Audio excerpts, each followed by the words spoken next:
Morning. Thanks for your patience. You got it. Okay, so today's class, as all week, has been sponsored by Gary Mizrahi in memory of one of our founders, Billy Alava Shalom, Yitzhak ben Beyda.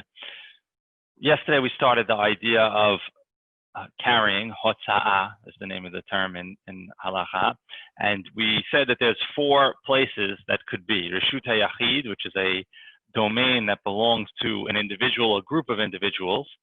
Reshut HaRabim, which is a public place. And then we had a Carmelit, which is neither Reshut HaRabim nor Reshut HaYachid. It's kind of the in-between space. There's one other type of space, which is a Makom Petur. Makom Petur means an exempt place. And it's also a kind of an in-between place, but it's a different kind of in-between place because it's almost not a place. It's something that's so small that it's almost like insignificant. So let's explain. Ezu makom patur. What is a makom patur? What is an exempt place? Makom she'en bo arba'at tfachim al arba'at tfachim. It doesn't have the area of 4 by 4 tfachim. If you remember yesterday, we said that a Reshut HaYachid has to have at least 4 tfachim by 4 tfachim in width, which is a little more than a foot, a foot and a couple, foot and an inch or so square. But if it's less than that, right? So what could be less than that, like a shoebox or a mailbox or something like that? And it has a height of 3 tfachim, so it needs about, let's say, 4 to 5 inches in height. So again, a mailbox, a shoebox might fit into that category. Right. So something of that nature, that would be considered a makom petur, right? So if you have a mailbox in Reshut HaRabim, it's not considered. It's not considered Reshut HaYachid. It's not considered a Carmelit. It's too small. So it has the status of makom petur. It's exempt. What does it mean exactly? How does it come into play? We'll get into a little bit of it, but just know that it's this 4th kind of area. We're not going to spend so much time on that kind of area, but know that there are certain, what we'll call small spaces that are none of the other 3 categories, right? And we'll talk about what it means. Okay, so now that we have these 4 categories of spaces, so what? What's the ruling? What's the deal? So here's the deal. Asur min haTorah lohotzi davar mereshut hayachid reshut harabim. You are, from the Torah, you're not allowed to take an object out from reshut hayachid, from an individual domain, and place it into reshut harabim, the public domain. Or also from the Torah, not allowed lachnis mereshut harabim reshut hayachid, to take out from the public space and place in a private space, an individual space. Notice we didn't say anything about distance, right? All we're talking about now is a change of domain, right? So how much could the change of domain be? Could be, a half an inch, right? Because it's from outside to inside, from inside to outside, right? So any change of domain from Reshut HaYachid to Reshut HaRabim, or Reshut HaRabim to Reshut HaYachid, to carry from one to the other, that would be a problem. That would be asur from the Torah. So a major sin. It says v'chen, but not only that. Hazorek o moshit mereshut hayachid reshut harabim, or mereshut harabim reshut hayachid gam ken chayav.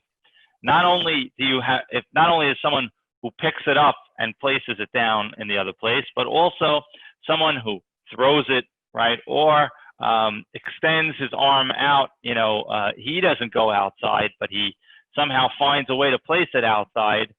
That too would be a problem, and it would be asur from the Torah. So it's not just picking it up and walking it outside, even just handing it, stretching from one to the other would be it, or even throwing it, right? Finding a way to throw it. Okay, so that's a big thing. It says v'chen, but there's also another big thing. Asur min haTorah lahavir davar, to move an object. B'chol tzura shehi, any which way you move it. Arba amot b'reshut harabim. If you move something 4 amot in the public space, that's also a problem, right? So Reshut Rabim, so the first part of the halacha is changing domains, right? If you change from Yachid to Rabim, Rabim to Yachid, it's a problem. Doesn't matter about distance. Then there's the rule about the Reshut Rabim itself, the public domain, again, which we described yesterday. And if you remember, we said there's a big dispute as to what is a public domain. But however we define the public domain, moving an object there 4 amot, and an amah is about 1.5 feet. So 4 amot is about 6 feet, right? So to move an object 6 feet in any direction, that would be also chayav. That would also be asur from the Torah. I can't do that. So there's lots of examples of what we could talk about here. So first, let's talk about the private to the public, right? So the private to the public might be, I pick up my keys, which I'm allowed to carry my keys, right? But I take them from inside my house to outside my house. Not allowed carrying because it's Reshut HaYachid inside my house to Reshut Rabim outside my house. I'm looking at my front yard, right? And I see on my front yard, there's a ball, right? And I don't want it to get, well, let's say a ball, but there's a book, sitting on my front, my front yard. So I don't want the book to get wet or stolen. So what do? I go and I pick up the book and I bring it inside, or I want to read it, for a good purpose. It's a problem. It's Reshut Rabim outside to Reshut HaYachid inside, not allowed to do it. But Rabbi, if there's an eruv, you could. Eruv is going to change what the domain is. That's the whole point of the eruv, which we're going to get to.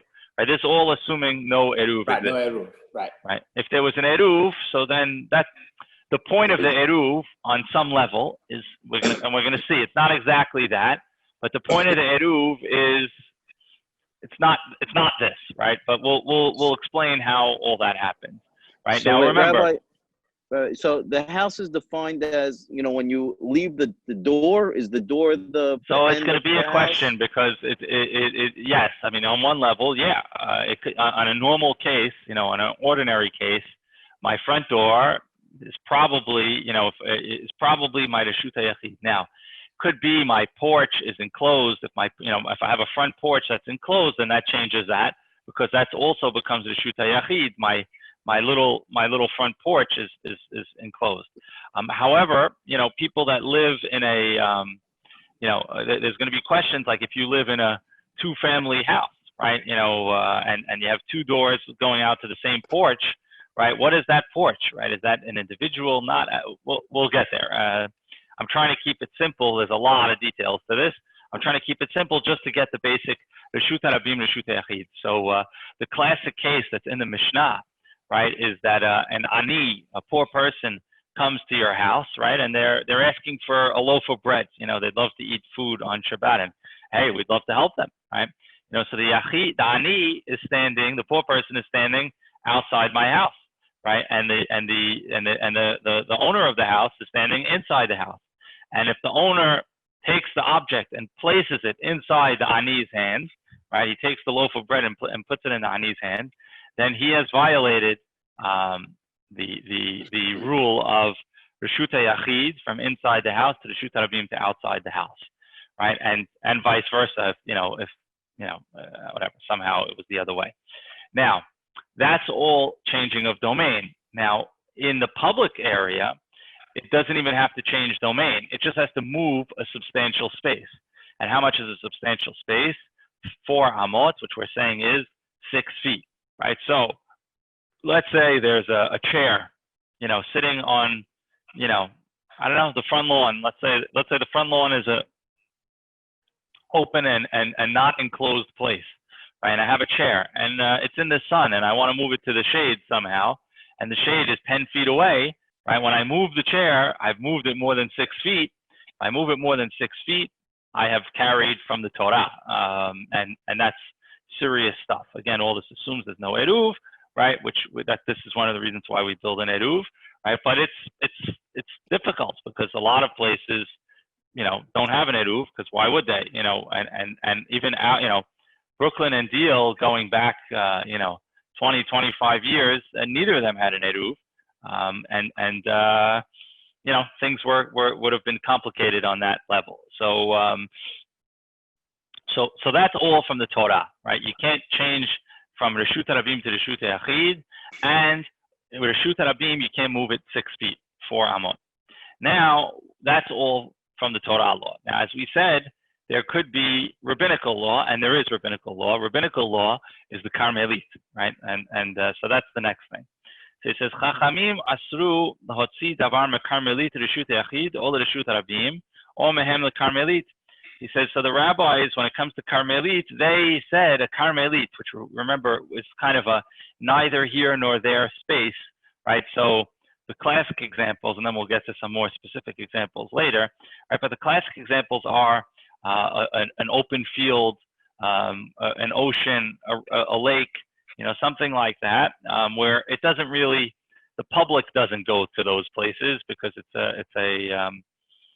kind of, a wilderness type place, right? So in those places,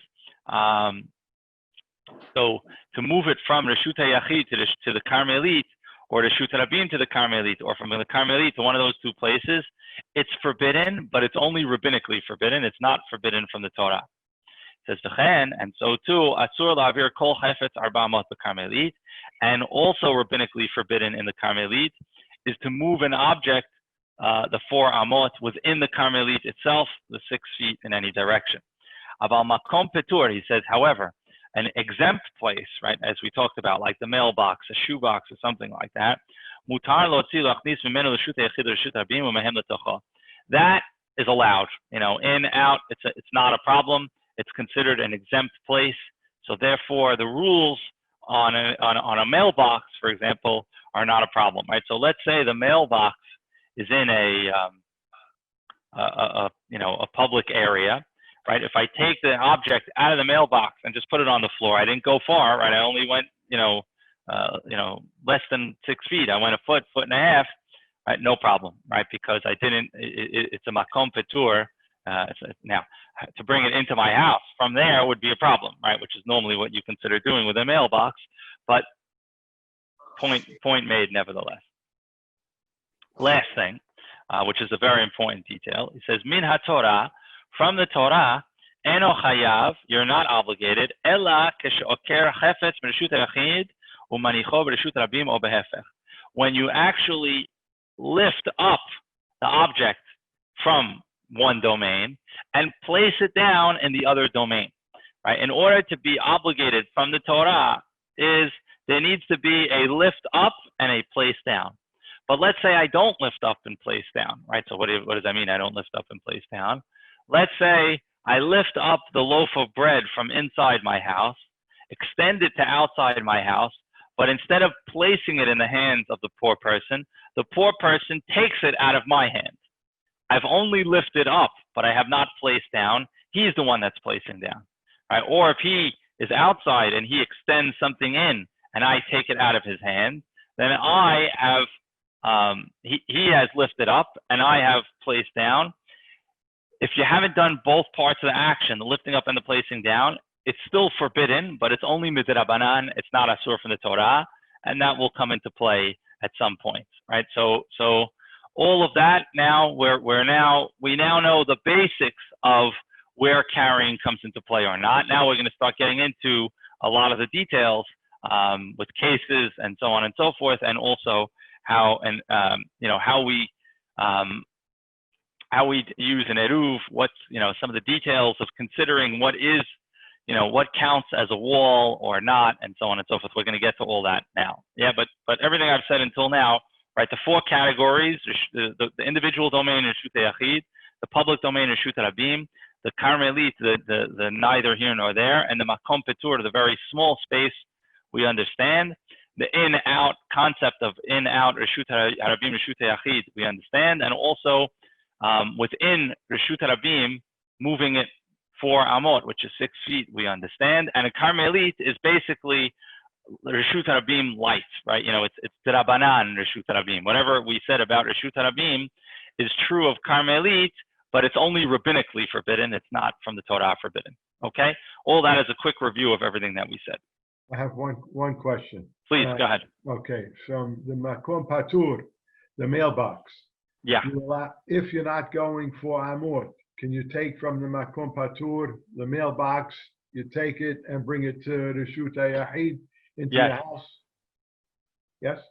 Yeah, if it's not for amot, it's, but it's got to be, you have to be careful about, let's say the mailbox is 1 foot away from my house, right? But it's outside and it's in a Reshut Rabim, right? So I could take it out of the mailbox, right, and place it on the windowsill, right? But if I want to take it from the windowsill and bring it in the house, it doesn't matter about distance, because now I've changed Reshut, right? I've changed Reshut from Reshut Rabim to Reshut Yachid. However, if there was a way that the Makom Petur has lined up, so that I could get it from there into my house without going through Reshut Rabim, I guess that would be okay. Most likely in that instance, the Makom Petur would just be considered the Reshut HaYachid itself. But okay, yes, that would work. Okay. So now let's go into some more interesting cases. So basically, the next type of case, sorry, something in my eye. The next type of case is called a mavoy. A mavoy is a particular type of area that used to exist in Talmudic times, less so today, although I wouldn't say it doesn't exist at all. A mavoy is what we call an alleyway, right? The way that they used to construct things for security purposes was the houses were all one next to the other, and there were tight spaces between them. And, there would be a main street, and then off the main street would be 3, 4, 5, 6 houses, and they're all lined up one against the other, and it's kind of like a dead end, alleyway type thing. So the question is this alleyway, which has 3 boundaries to it, right? Because if you're just looking at it from an aerial view, right? Let's say my hand is where the main street is. Right now, off of the main street are all the houses, right here, 1, 2, 3, 4, 5, 6, 7, 8, right? And if there's a street that kind of is the entryway into the houses that runs off of the main thoroughfare, the main street, and there's a house here and a house here and a house here and all the way around, and they basically create walls 3 ways around, right? If I could, like this, right? So if it's 3 sides are surrounded by a wall, and 1 side is open, and that open side is to the public thoroughfare, right? So that's the basic category. That's the basic description of the place that I'm describing. You got it? Almost like a cul-de-sac, almost like a cul-de-sac, but not as exactly round, right, not a cul-de-sac, because the cul-de-sac is open and outside. But this is like, if it wouldn't be open and outside, it would be enclosed on 3 sides by walls. But yes, like a cul-de-sac. Wait, real walls, or are you saying the houses? Real walls, right? Well, the houses are walls. The houses create, the walls of the houses are all next to each other. So give me 1 sec. Let me see if I could pull up an example Google image. 1 second.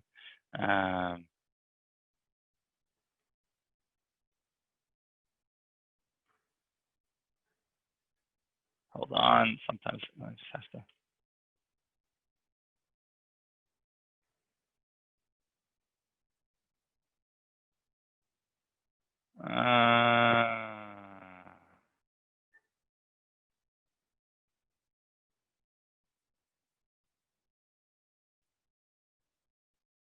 One second, sorry guys.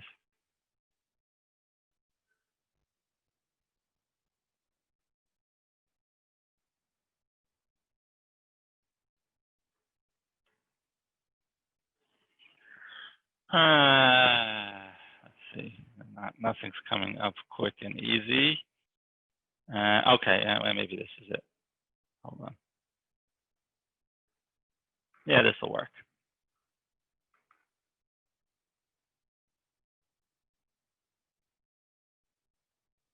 Hold on. What I just opened. 1 second. No, that's not what I wanted. Hold on.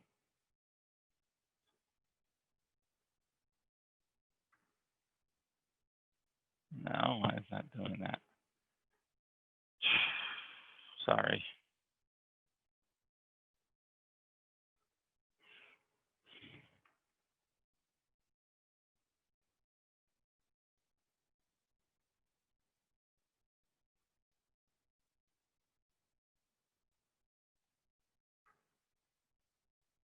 on if I could make it a little bigger. Not doing so well here. Okay, I don't have it. Sorry about that. Okay, but basically it's completely enclosed. It's not a, we're not talking about something that is like a cul-de-sac today where the houses are set back and the street just has a dead end. It's that the houses create a complete enclosure. So you have like a three-sided structure almost, because all the houses are connected and one side is open, right? So that's the case that we're talking about here. Almost like it's like a hallway, almost, because it's it's like a long hallway. So it says if it has three sides around it, and the fourth side is open, right? Or another example is you have a courtyard, right? And one side is open, whether it's to a Carmelit or to a Reshut Rabim. Says you're not allowed to carry in that area until you enclose that fourth side. So you have to, if it's enclosed on three sides, not good enough. You have to enclose the fourth side. Right? He says, so now you can close it in a very less than full kind of way. You don't need to actually place a full wall or a full block over there. There's different things that we can do. And we're going to talk about what those things that we could do are. But basically, all you need to do is have like a little bit of a wall sticking out.